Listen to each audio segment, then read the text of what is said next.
नमस्कार, TV 27 news देख रहे हैं आप। मैं हूं आपके साथ पूजा झा। बुलेटिन का आगाज करेंगे बड़ी खबर के साथ। आम चुनाव 2024 और राज्य विधानसभाओं के कार्यक्रम की घोषणा करने के लिए चुनाव आयोग शनिवार 16 मार्च को प्रेस कॉन्फ्रेंस करेगा। ये नई दिल्ली के विज्ञान भवन में दोपहर 3 बजे से होगी। इसे चुनाव आयोग के सोशल मीडिया प्लेटफॉर्म पर लाइव स्ट्रीम किया जाएगा। इसके साथ ही कुछ राज्यों में विधानसभा चुनाव की तारीखों का भी ऐलान किया जाएगा। इनमें ओडिशा, सिक्किम, अरुणाचल प्रदेश और आंध्र प्रदेश शामिल है। इसके साथ ही पूरे देश में आचार संहिता भी लागू हो जाएगा। एक दिन पहले ही 2 चुनाव आयुक्तों ज्ञानेश कुमार और सुखबीर सिंह संधू की नियुक्ति की गई है। दोनों ने शुक्रवार 15 मार्च को अपना पदभार संभाल लिया है। इसके बाद आयोग के तीनों अधिकारियों ने चुनाव कार्यक्रम को लेकर एक बैठक की थी। अब उम्मीद लगाई जा रही है कि कल लोकसभा चुनाव की तारीखों का ऐलान किया जा सकता है। आज चुनाव आयुक्तों ने समीक्षा बैठक की है और कल चुनाव की तारीखों का ऐलान संभव है।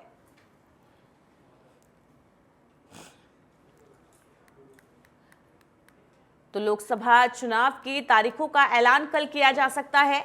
चुनाव आयुक्तों की नियुक्ति हो चुकी है। चुनाव आयुक्तों की नियुक्ति पर ही पेच फंसा हुआ था और अब 2 चुनाव आयुक्तों की नियुक्ति हो चुकी है।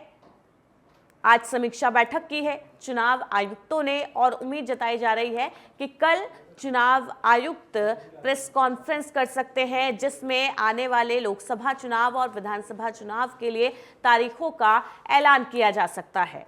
तो बड़ी अपडेट आपको दे रहे हैं। चुनाव की तारीखों का ऐलान संभव है। लोकसभा के चुनाव होने हैं, जिसके लिए सभी राजनीतिक दल जोर शोर से अपनी अपनी तैयारियों में जुटे हुए हैं। लगातार सत्तारूढ़ जो पार्टी है वो जनता के बीच पहुंचकर तमाम विकास परियोजनाओं की सौगात दे रही है और विपक्ष भी जनता के बीच पहुंचकर उन पर अपना भरोसा कायम करने की कोशिश कर रहे हैं। अब ऐसे में चुनाव की तारीखों का इंतजार है। उम्मीद जताई जा रही है कि कल चुनाव की तारीखों का ऐलान हो सकता है। ज्यादा जानकारी के लिए पंकज वानखेड़े हमारे साथ लाइव जुड़ गए हैं। पंकज, आज चुनाव आयुक्तों ने बैठक की है, समीक्षा बैठक की है और कल चुनाव की तारीखों का ऐलान संभव है। क्या कुछ जानकारी निकलकर सामने आ रही है आज जो बैठक चुनाव आयुक्तों ने की है? बिल्कुल, बेशक। देखिए, आज जिस तरह से चुनाव आयुक्तों की बैठक हुई थी और उसके बाद ये माना जा रहा है कि कल दोपहर 3 बजे के आसपास जब चुनाव आयोग प्रेस कॉन्फ्रेंस करेगा तब तारीखों का ऐलान कर सकता है। और क्योंकि लगातार जिस तरह से 2 पद चुनाव आयुक्त के खाली थे वो भी पूरे कर लिए गए हैं और दोनों आयुक्त ने शपथ ले लिए, तो अब लगभग जो चुनाव के तारीखों का ऐलान का रास्ता है वो लगभग क्लियर हो चुका है। और क्योंकि लगातार जो पिछले 2019 के लोकसभा चुनाव की बात की जाए तो 10 मार्च को चुनाव की तारीखों का ऐलान हुआ था। उसके बाद ये भी माना जा रहा था कि बहुत जल्द चुनाव की तारीखों का ऐलान हो जाएगा। लेकिन अब जिस तरह से जो चुनाव आयुक्त की अपॉइंटमेंट को लेकर डिले होता नजर आया तो अब वो रास्ता क्लियर हो गया। तो अब ये माना जा रहा है कि आने वाले कल चुनाव आयोग प्रेस कॉन्फ्रेंस करके तारीखों का ऐलान कर सकता है।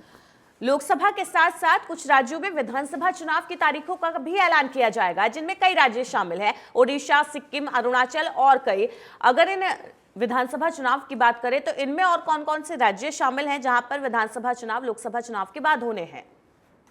बिल्कुल, देखिए, बेशक जो अभी लोकसभा चुनाव जो कल तारीखों के ऐलान हो सकते हैं उसमें माना जा रहा है कि आंध्र प्रदेश, अरुणाचल प्रदेश, उड़ीसा और सिक्किम जैसे राज्य हैं जिनके चुनाव के तारीखों के ऐलान हो सकते हैं विधानसभा के। और जिस तरह से ये चुनाव कंप्लीट होने के बाद माना जा रहा है कि सितंबर अक्टूबर में हरियाणा और महाराष्ट्र के चुनाव के तारीखों का ऐलान हो सकता है।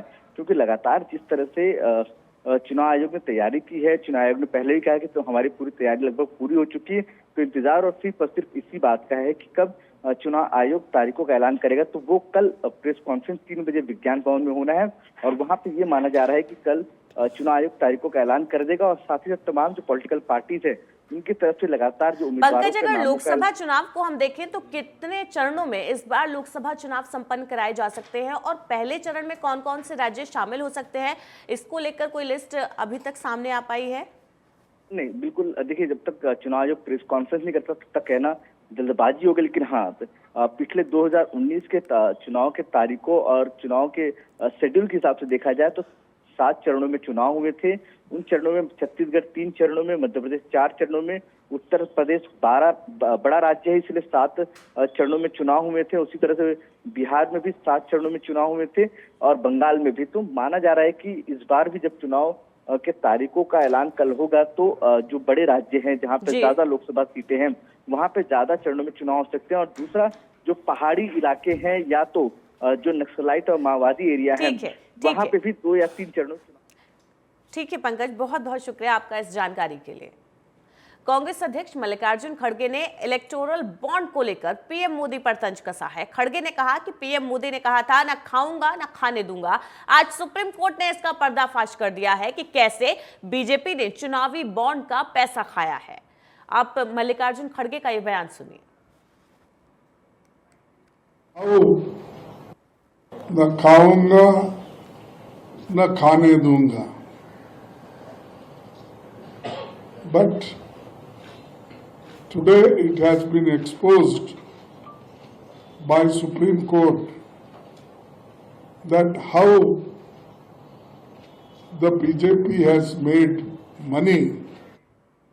चुनावी बॉन्ड के मुद्दे पर राजद सांसद मनोज झा ने कहा कि लोग इसे अब देख रहे हैं, जबकि हर कोई इसके बारे में पहले से ही जानता है। ईडी छापेमारी करती है और कुछ घंटों बाद चुनावी बॉन्ड खरीदे जाते हैं। सुप्रीम कोर्ट को इस पर भी नजर डालनी चाहिए।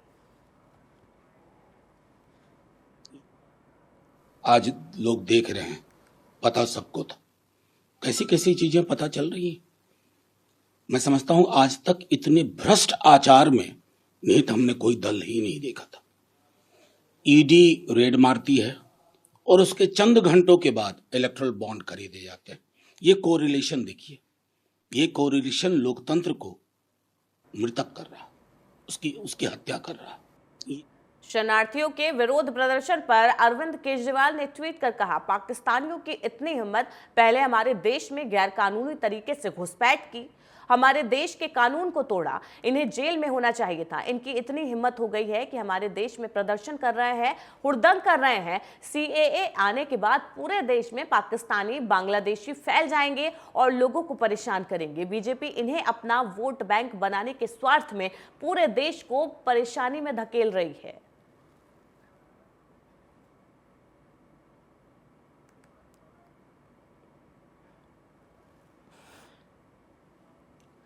सीएए को लेकर all India Muslim personal law board के सदस्य मौलाना खालिद रशीद फरंगी महली का बयान सामने आया है। उन्होंने कहा, मुस्लिम समुदाय को सीएए से घबराना नहीं चाहिए। हमारी कानूनी टीम अधिसूचना और उससे जुड़ी चीजों का अध्ययन कर रही है, सामने आए, जल्द ही लोगों के सामने रखा जाएगा। सरकार ने लगातार आश्वासन दिया है, ये कानून किसी की नागरिकता नहीं छीनेगा। मैं सभी से शांति बनाए रखने की अपील चाहता हूं। मस्जिदों का इस्तेमाल नमाज अदा करने के लिए किया जाना चाहिए।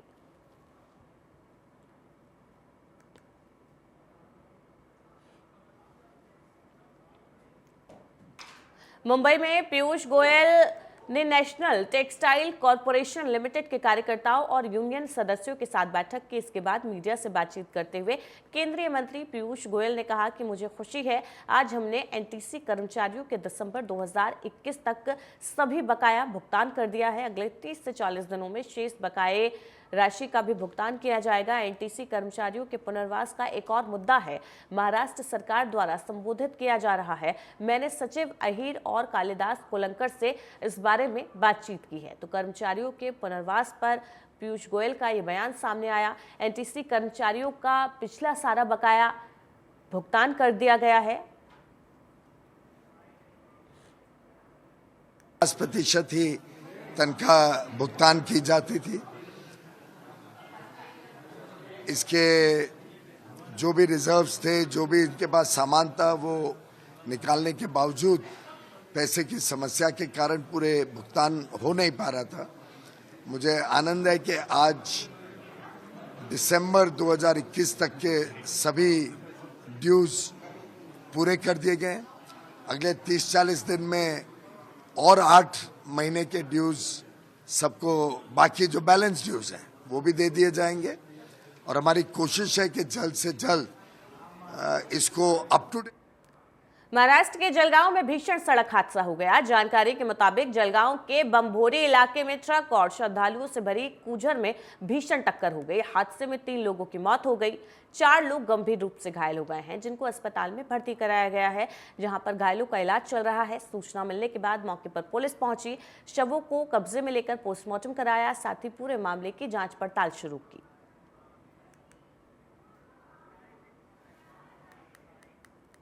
ज्यादा जानकारी के लिए मुरारी सिंह हमारे साथ फोन लाइन पर जुड़ गए हैं। मुरारी, महाराष्ट्र में ये भीषण सड़क हादसा हो गया है जिसमें कई लोग घायल बताए जा रहे हैं, क्या कुछ इस हादसे को लेकर जानकारी सामने आई है?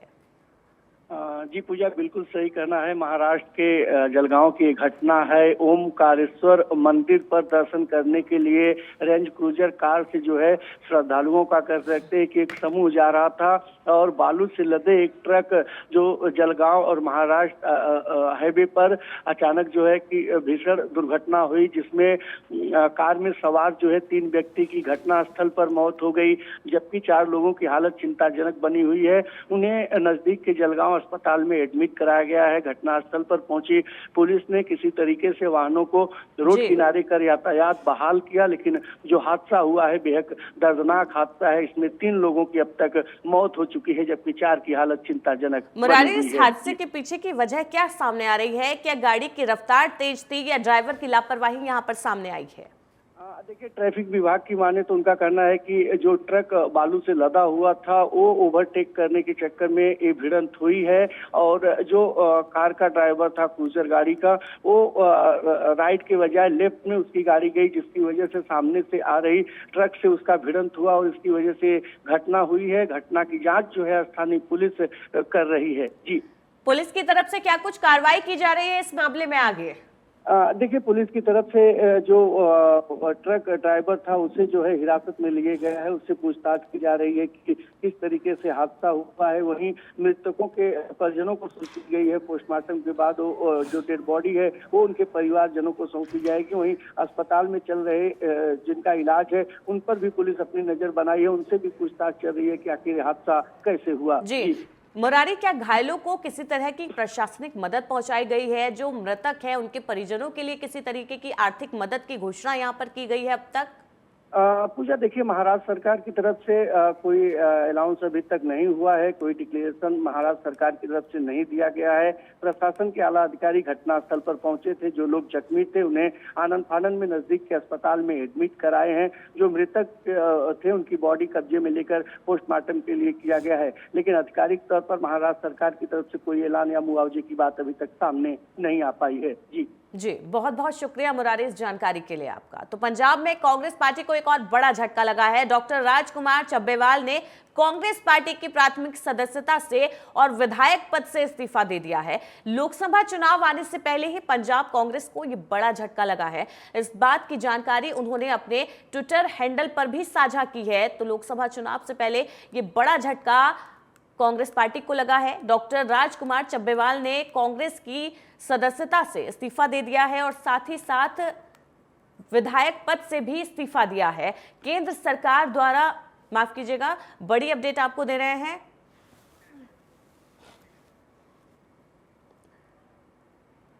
केंद्र सरकार द्वारा केंद्रीय कर्मचारियों और पेंशनरों का 4% महंगाई भत्ता बढ़ाया गया है।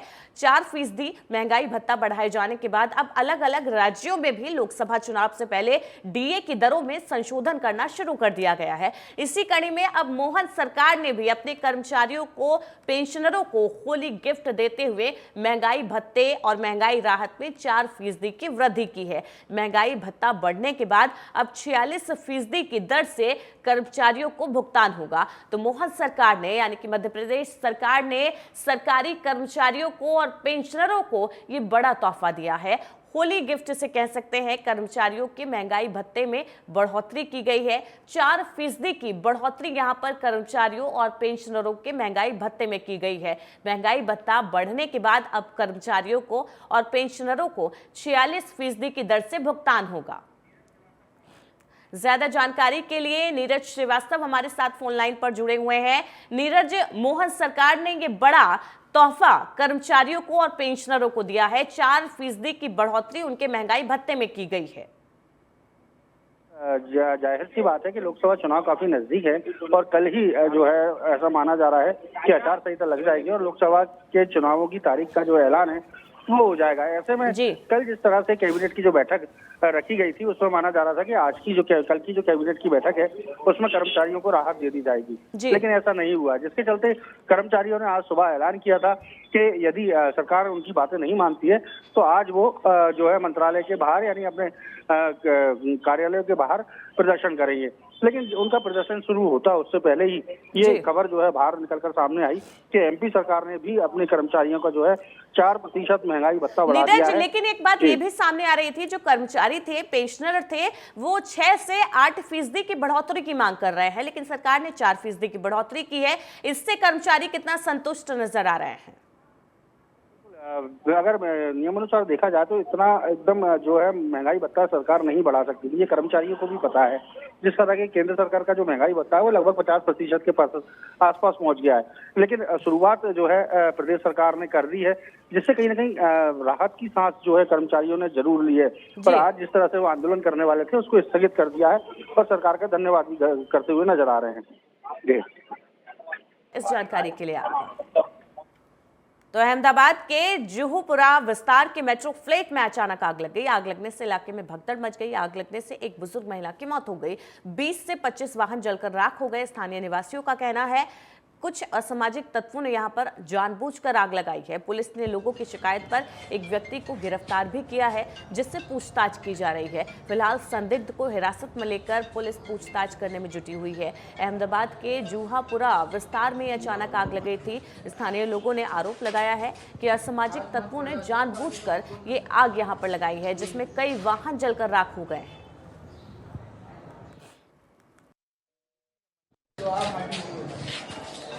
हीटची बड़ी गाड़ी ने नुकसान किया।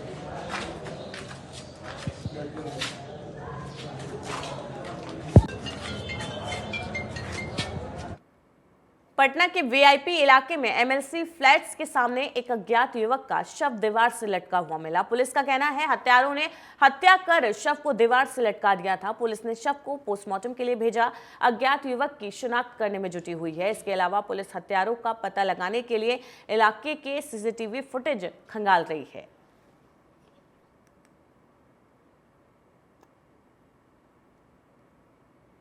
थी कि एक लेबर क्लास का आदमी है, यही काम करता था, तो उसको जो है सो दीवार में बांध दिया है दोनों हाथ, और देखे हम लोग आए, तुरंत देखे कि मरा हुआ है, तो एफएसएल को बुलाया गया है, आवश्यक कार्रवाई की जा रही है। इनके द्वारा सर ये लेबर क्लास है तो बांधा गया हाथ में रस्सी? हाँ, तो इसे जांच का चीज है ना, ये अनुसंधान का चीज है कि हाथ कैसे बांधा हुआ है, ठेकेदार कौन है, क्या है मामला। और इस बीच एक बड़ी खबर आ रही है बिहार से, जहां पर आज नीतीश मंत्रिमंडल का विस्तार होगा। शाम 4 बजे मंत्रिमंडल का विस्तार संभव है। 1.5 दर्जन से ज्यादा विधायक यहां पर शपथ ले सकते हैं। बताया जा रहा है आज नीतीश मंत्रिमंडल का विस्तार होगा। तो जब से बिहार में नई सरकार का गठन हुआ है, बीजेपी और नीतीश का गठबंधन हुआ है, आज कैबिनेट का विस्तार होना है, जिसमें 1.5 दर्जन विधायक मंत्री पद की शपथ ले सकते हैं। आज नीतीश मंत्रिमंडल का विस्तार संभव है। शाम 4 बजे मंत्रिमंडल का विस्तार किया जाएगा, जिसमें कई नाम भी सामने आए हैं जो आज शपथ ग्रहण कर सकते हैं, जिनको मंत्री बनाया जा सकता है। तो 1.5 दर्जन विधायक यहां पर शपथ ले सकते हैं। नीतीश मंत्रिमंडल का विस्तार होगा शाम 4 बजे। नीतीश मंत्रिमंडल का विस्तार संभव बताया जा रहा है। आपको बता दें, हाल ही में आरजेडी और जेडीयू का गठबंधन टूटा, जिसके बाद नीतीश कुमार ने बीजेपी के साथ समझौता कर लिया और अब बिहार में बीजेपी की सरकार है।